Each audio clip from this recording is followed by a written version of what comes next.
This Morning, just about 8 minutes past the top of the hour on this Tuesday morning. I'm Sarah Colvin, and joining me now live on the phone, I welcome our Chief of Police, Paul MacDonald. Chief, good morning. Good morning, Sarah. How are you today? I'm great. How are you? I'm doing well. Chief, I want to start off with talking about a story that's been in the news for the past couple of days regarding the arrest of a Barnstable police officer. The arrest, of course, happened when he was off duty. Tell me a little bit about this incident, Chief.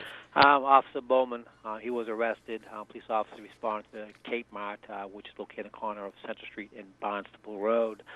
They were responding there regarding a minor motor vehicle accident, possibly a hit-and-run motor vehicle accident.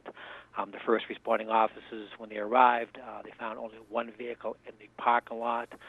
When they exited the cruiser, approached the vehicle, they recognized the vehicle and the operator to be Officer Bowman. They immediately then, per our policy procedure, rules and regulations, contacted their supervisor. The supervisor responded.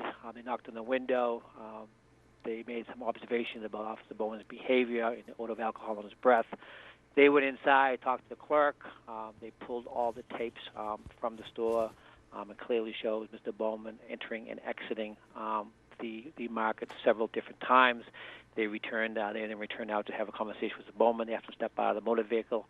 And they requested him to perform several field sobriety tests, all of which, in their opinion, he failed. He did not pass to their satisfaction. He was then placed under arrest for operating a motor vehicle under the influence of alcohol.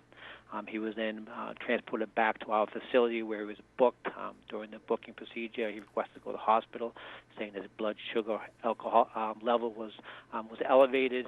We then brought him to Cape Cod Hospital. We was there for several hours being treated, and returned back to the station where he was bailed at approximately 2 a.m. And then he was at court yesterday for his arraignment and charged with operating a motor vehicle under the influence and operating a vehicle without headlights. So what happens, Chief, to his role at Barnstable Police at this time? At this time, he's been placed on administrative duty because he flunked the breathalyzer. His license is automatically been suspended for 180 days, which means he's assigned to the facility until his case gets adjudicated. Obviously, yesterday we will start the internal affairs investigation to make a determination what our punishment is going to be when this is finally adjudicated. Until then, he's confined to the station, which means he'll be working the desk, or he'll be working in records division, or he'll be assisting the training supervisor doing clerical work. Indeed. And obviously, Chief, our police are humans as well, and mistakes are made, but I would assume that kind of we want to hold them to higher standards because they are representing the Barnstable Police Department. Absolutely, and they are held at a higher standard, and they should be held at a higher standard. This is an unfortunate incident, but the police officers who responded the evening shift, it was especially difficult for him because Bowman is assigned to the evening shift. So these officers that he interacted with when he was arrested, they work with him every single day. So it was a difficult night for them, but I'm extremely proud of what they did. They did what they had to do in the most difficult circumstances. Bowman's been with the police department for 3.5 years. He's done a great job for us, and it's unfortunate, and hopefully we will all get through this. Indeed. And Chief, I did read in the newspaper that Officer Bowman was one of the responding officers to that tragic fire that happened in Hyannis, in which an 8-year-old child died. And is there any concern that he might be perhaps suffering some mental trauma still from that? I don't know how you would ever get over that. I'm sure there are some repercussions from that. Not only was he responding there, but he was the first officer there. He was there before the fire department, the rescue squad got there. When he got there, the shed was on fire, and he could actually see the individual, the young kid in there, actually on fire, screaming for help. And Bowman did everything he possibly could to get to the fire, but the heat was so intense, it kept pushing him back. And he and a neighbor got garden hoses to try to douse the fire. Did everything they possibly could. After that incident, we offered him the EAP, and we do know that he did seek some help. But no matter what help you get, how do you survive something like that? And I'm sure that's all part of it. It's not an excuse. It might be a reason, but it's certainly not an excuse for what he did. Yeah, absolutely. Well, Chief, thank you so much for that update. Tell me a little bit what else is going on here in town, or what has gone on in the past week. How's it going? Besides that, it's been a relatively quiet week.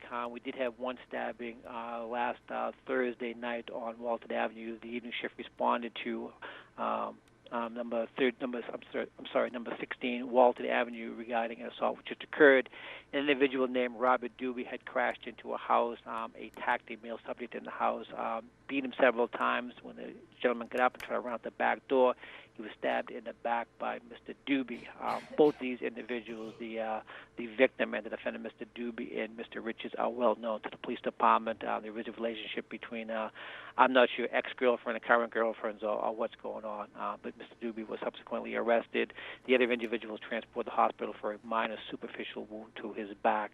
And the other significant incident last Saturday night at closing time at 586 Bistro on Main Street, the bar at 586 on Saturday night, they had a significant large brawl down there, and the police department locked up 4 individuals, varying charges from assault and battery to disorderly to disturbing the peace. So besides that, it was a relatively quiet week for us.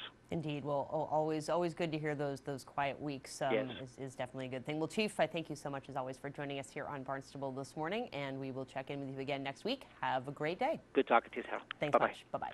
Chief of Police Paul MacDonald joining us as he does each and every Tuesday morning here on Barnstable This Morning. Up next, our community.